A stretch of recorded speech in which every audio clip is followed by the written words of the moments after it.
তওবার 5টা শর্ত আছে। কয়টা? তারপর হচ্ছে অ্যাকনলেজমেন্ট, স্বীকার যাইতে হবে যে আল্লাহ আমি সবচেয়ে বড় গুনাহগার, আমি এই পাপ করেছি। আল্লাহ, আকাশের নিচে জমিনের উপরে আমার চাইতে বড় গুনাহগার আর কেউ নাই, এমন কোন পাপ নাই যেটা আমি করি নাই।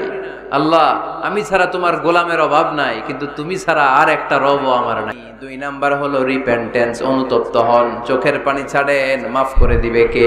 নামাজটা বিছিয়ে দিয়ে স্বীকার করেন যে আল্লাহ আমার চেয়ে বড় পাপী কেউ নাই, চোখের পানি ছেড়ে অনুতপ্ত হন। নাম্বারে স্টপ, থামেন, আর না, অনেক আগ বাড়ছে, এবার একটু থামেন, যেই পাপটা করেছিলেন ওটা থামায় দেন। 4 নাম্বার শর্ত হলো টু হেট, ঘৃণা করতে হবে, যেই পাপটা করে ফেলছিলেন এটা মনে প্রাণে ঘৃণা করতে হবে। এবারে to commit, to determine you never repeat this sin again. আল্লাহর এই ওয়াদা দিবেন, এই কমিটমেন্ট দিবেন যে আল্লাহ, পারতপক্ষে আমার জীবনে এই পাপ, এই অন্যায় আমি জীবনে করব না। চিল্লায় বলেন ঠিক কিনা?